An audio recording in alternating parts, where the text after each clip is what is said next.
జై మన మాజీ ప్రధానమంత్రి లాల్ బహదూర్ శాస్త్రి గారు చెప్పిన మాట అంటే జై జవాన్ జై కిసాన్, జై జవాన్ జై కిసాన్ అంటే భారతదేశానికి ఇద్దరే ప్రముఖమైన వ్యక్తులు. ఒకరు ఈ భారతదేశాన్ని రక్షించే జవాన్ అయితే ఆ జవాన్కి కూడా భారతదేశంలో రైతులకు లేదా ప్రపంచంలో రైతులకు ఎంత అన్యాయం జరుగుతుంది అనేది ఈ విద్యార్థులు ఇక్కడ చూపించబోతున్నారు. రైతు పండించే పంటకు సరైన గిట్టుబాటు ధర అడిగే అధికారం కూడా రైతుకు లేదు ఈ భారతదేశంలో, ఈ ప్రపంచంలో. ఒక సబ్బు వ్యాపారి సబ్బులు తయారు చేస్తే దానిపైన తన ఖర్చులు తీసేసి ఇంకా 2 రూపాయలు కలిపి ఆదాయాన్ని పొంది తన రేటును తనే ఫిక్స్ చేసుకుంటాడు. కానీ ఒక రైతుకే లేదు. మరి ఏ వృత్తిలో చూసుకున్నా, ఉపాధ్యాయ వృత్తి అనుకున్నా, ఇతర వృత్తులు అనుకున్నా, ఏ వృత్తిలో ఉన్న వారైనా కానీ వారందరికీ కడుపు నింపే వ్యక్తి ఎవరైనా ఉన్నారంటే అది ఏకైక వ్యక్తి ఒక రైతు మాత్రమే. ఈ రైతు గురించి మా 6వ తరగతి విద్యార్థులు చక్కగా ఒక నాటకాన్ని ప్రదర్శించబోతున్నారు. ఏమండి మీ పేరు?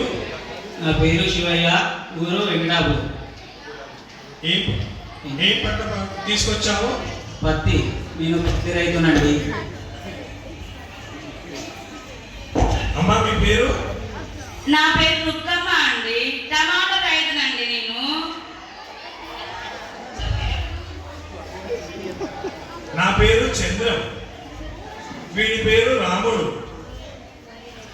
నేను వరి రైతును, వాడు ఉల్లి రైతు. అబ్బా, పంట చూస్తుంటే కష్టం పోయి ఆనందంతో కడుపు నిండిపోతుంది. అయ్యా జేబులు కూడా నిండాలే కదా. ఏంటిరా ఆ సరుకంతా దింపావా? లోపల పెట్టించు. ఏంటి పాత బాకి కట్టనంటున్నాడట? ఒక్క బస్త కూడా లోపలికి దిగేది లేదని చెప్పు. అవునురా, ఇంతకీ ఆ మిరపకాయ బస్తాలు ఎక్కించావా?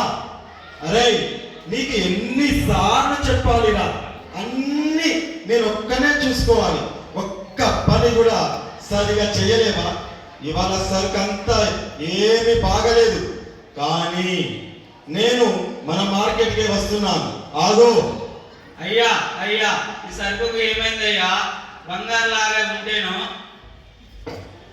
చూడు బాబాయ్, మన బంగారం బాగుందని మనం అనుకుంటే సరిపోదు, అది చెప్పాల్సింది కాన్సారి. ఇక్కడ కాన్సారి నేను, బంగారం మీది కాబట్టి చెప్పాల్సింది నేనయ్యా.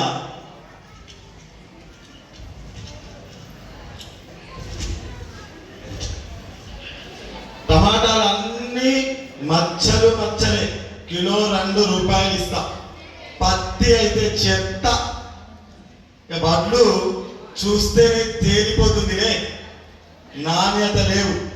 పోనీ 1000 రూపాయలు ఒక బస్తా. ఉల్లి పర్లేదు అబ్బాయి, ఉల్లి పర్లేదు, కిలో 5 రూపాయలు ఇస్తా. అయ్యా అయ్యా అయ్యా, మా చెయ్యి దాదాగా కిలో 60 రూపాయలు అమ్మే టమాటా 2 రూపాయలు ఇస్తారయ్యా. ఏంటయ్యా పత్తి చెత్త? ఇది పత్తి కాదయ్యా, నా ప్రాణం అయ్యా, నా ప్రాణం.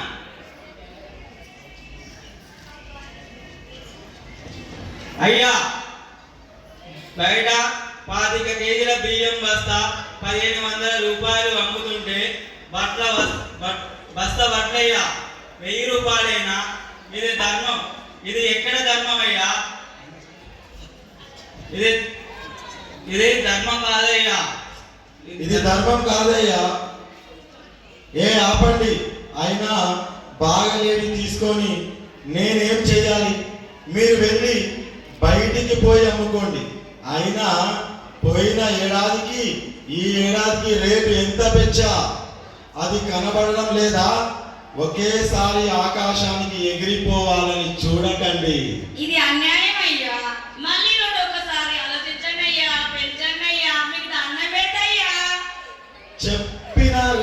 కంటే ఒక్క పైసా కూడా ఎక్కువ ఇచ్చేది లేదు. అయినా మార్కెట్ రేటును బట్టే చెప్పాలే, అమ్మితే అమ్మండి లేకుంటే లేదు, పోండి.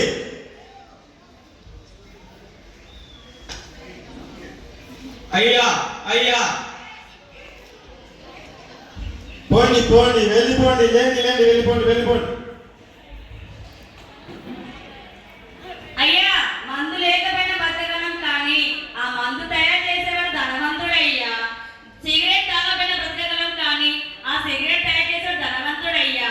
కానీ అన్నం లేకపోతే బ్రతకలేము. ఆ అన్నాన్ని పండించే రైతు మాత్రం పేదవాడయ్యా. అవునయ్యా, మార్కెట్ లో దొరికే ప్రతి వస్తువుపై దాని ధర ముద్ర వేసి ఉంటుంది. కానీ రేయనక పగలనక కష్టపడి చెమటోర్చి పండించిన పంటపై గిట్టుబాటు ధర అడిగే హక్కు మాత్రం మాలాంటి రైతులకు లేదు. ఇదెక్కడి చిత్రమయ్యా. 6 కాలం కష్టించి పనిచేసిన పంట తప్పులు పడి అప్పు చేసి తిప్పలు పడి పంటలు పండించే దానికి గిట్టుబాటు ధర రాక ఇలా తలదించుకోవడం కంటే ఆ వ్యవసాయాన్ని వదిలేయడం మంచిది కాదయ్యా. అప్పుడైనా మా విలువ తెలుసుకుంటారేమో. అవును, పంట వరదల్లో కొట్టుకుపోయిందని అనుకుంటాం. పోతే పోతే రోడ్డు వెంబడి పరగోసి పోతా. మరి అప్పుడు ఎలా? రైతుగా పుట్టాక ఈ రైతు భారతంలో ఎప్పుడు ఉండే తిప్పిలే మామా ఇవి. రైతు కష్టాన్ని, రైతు శ్రమను దోచుకున్న ఈ వ్యవస్థ గురించి నలుగురికి తెలియజేయాలి.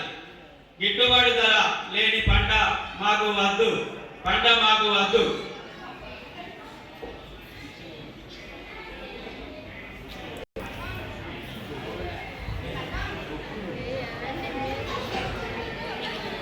రైతులందరికీ గిట్టుబాటు ధర కల్పించాలని, రైతులందరికీ గిట్టుబాటు ధర కల్పించాలి, రైతులందరికీ గిట్టుబాటు ధర కల్పించాలి, కల్పించాలి. రైతులకు న్యాయం జరగాలి, జరగాలి.